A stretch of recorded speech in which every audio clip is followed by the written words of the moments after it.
Right, students, I don't know whether the next words I'm going to speak to you, I'm going to talk to you, whether you will derive any advantage from those words. Because if you tap into this message, if you tap into this level of dedication, right, you will have achievements at an unprecedented scale.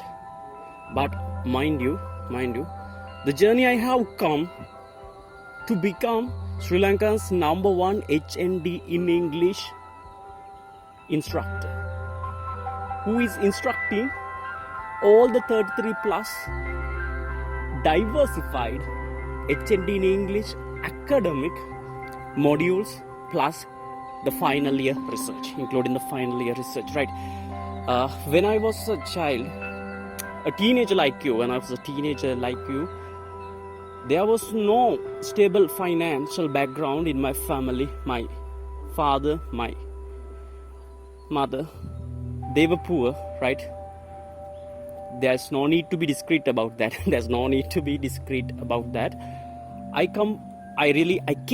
came from a poor economic background, right? So I could not offer full-time courses. Even though full-time courses are conducted free of charge, I did not have that much of time to devote only toward education, considering the economic condition, because there were certain times we weren't able to manage 3 meals a day. I could not agree with my conscience if I were to become some additional strain and additional weight to my parents, right? So I couldn't go on asking, Father, give me that, Mother, give me that, anyway find it for me, because I knew at that time they would, if they didn't have that amount of money, they would lend it from neighbors, relatives, and pile up all the debts. But I knew the condition of my house. It grew worse day by day, right? We were piling up debts and everything. So I thought, okay, I will be the financier of my education. I will finance my own education. I will work hard. I will work dedicatedly, in a dedicated manner, to achieve the ends of the education I desire, I dream, right? So initially I did not have any purpose on becoming an instructor, a lecturer, any sort of that. I studied because I loved what I studied, because I wanted, in my heart there was a true desire, there was a genuine desire to explore the depths of all these subjects, all these modules, right? It may be linguistics, right? It may be even psycholinguistics, right? It may be literature, it may be Commonwealth literature, whatever the genre, whatever the module, in whichever the country it would origin from, right? Whether it is Noam Chomsky from America, right? Or whether it is Lagdas Wickramasinghe from Ceylon Taprobane, I wouldn't care, right? I only studied to satiate my inner desire and motive to accumulate this knowledge, not wealth, right?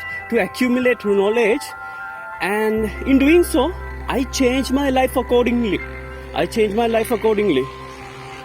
Reading Robert Frost, reading William Wordsworth, and coming to William Blake and T.S. Eliot, right? I learned from those guys' mistakes, right? T.S. Eliot, right? He was very good with his studies, but he failed his life. He failed in the chapter of his life. So I learned from him, his ways, I observed him, and all his mistakes, I promised to myself I would not repeat them. So I changed my life accordingly. So there are many aspects in my life I changed according to HND in English modules, subjects, and experiences I accumulated over life. Even the person who I am today is a reflection of that particular dynamic change that was warranted by amassing of this immeasurable, invaluable knowledge, right? So I told you I could not offer full-time courses. I could not offer full-time courses even though I had time, but I thought that time would be spent wisely if I did a job, so I would get some finance, so I would be the financier of my education, and I could also, in the meantime, I could also help my family, my parents. I would help support my household to improve its financial condition. So that's the responsibility I took, because imagine now when you are a teenager, right? I think that is time enough when you say no, I will not depend on my parents anymore. I will not become a burden to my family. Furthermore, in contrast, I will help them. I will support them.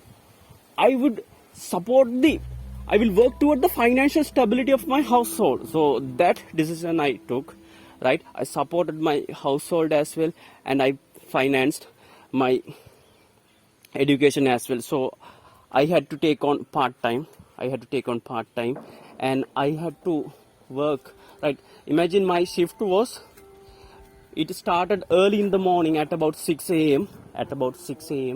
And when I would end, right, when I would finish my work, it would be somewhere around, you won't imagine, right? It would be somewhere around 9 p.m., sometimes 11 p.m.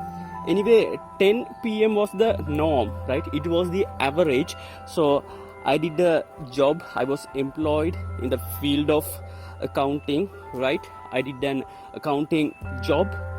So I had to balance all the cash inflows, outflows, and settle all the bills, the checks, the bank payments, unrealized checks, and everything I had to balance, right? So my day would only come to an end. My work would only come to an end as soon as I finished balancing all those cash inflows and outflows. If there is a change, at least in a penny, it would take me close inspection of another 5 to 10 additional minutes, right? That's why that much responsible was the work I had to do. And in the meantime, using the same computer, I would study online. So it was strenuous, but I managed to achieve that point of epiphany where I understood this is the toll that everyone in life had to pay. Everyone, because no matter whether you are rich or poor, educated or uneducated, whether you are carnal or spiritual, irrespective of all the odds, everyone has a responsibility. And the final lines of Robert Frost's poem, they reflected deeply in a saturated way, deep in the crevices of my heart. And the final lines I can remember. It was from the poem Stopping by the Woods on a Snowy Evening. What a profound poem that is, right? What a profound poem. The final lines, if I can remember, if I can memorize and recall it by heart. And I had miles to go before I sleep. Miles symbolizing of, metaphorically suggesting responsibilities. So the responsibilities that we have to uphold in our life, they will never cease. They will never stop.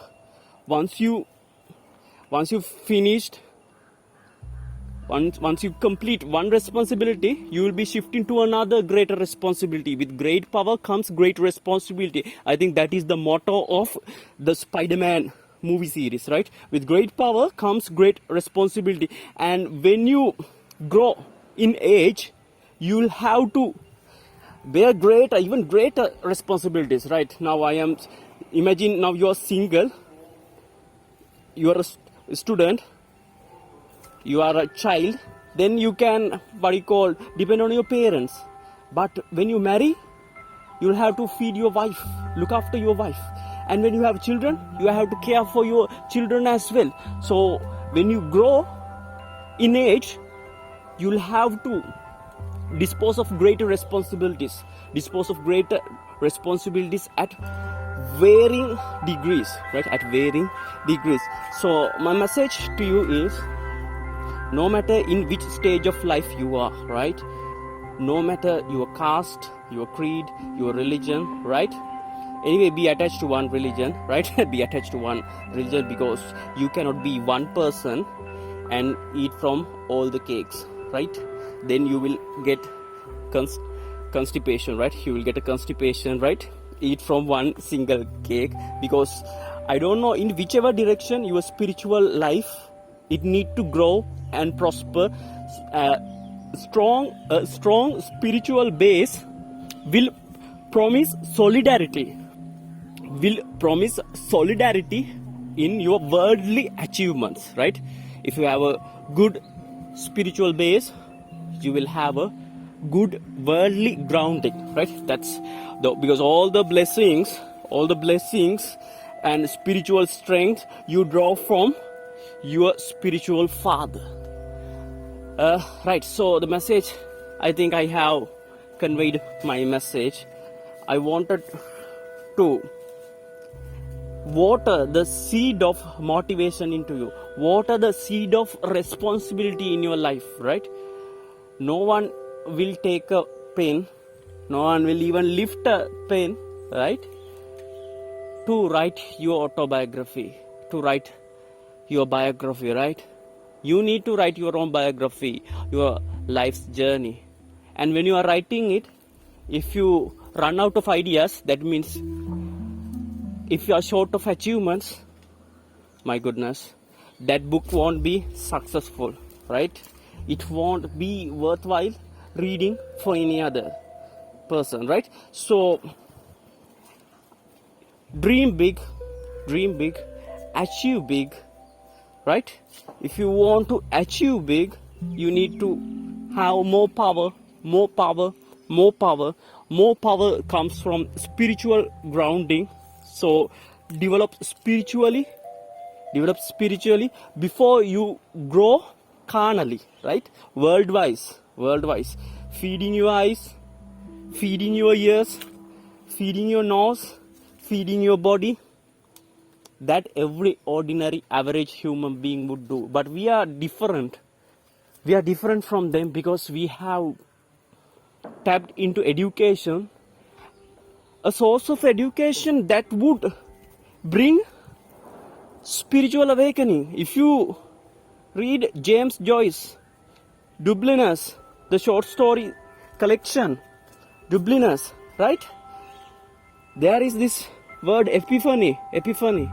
That is a religious, profound awakening, where you come into senses that all this carnality you need to leave behind.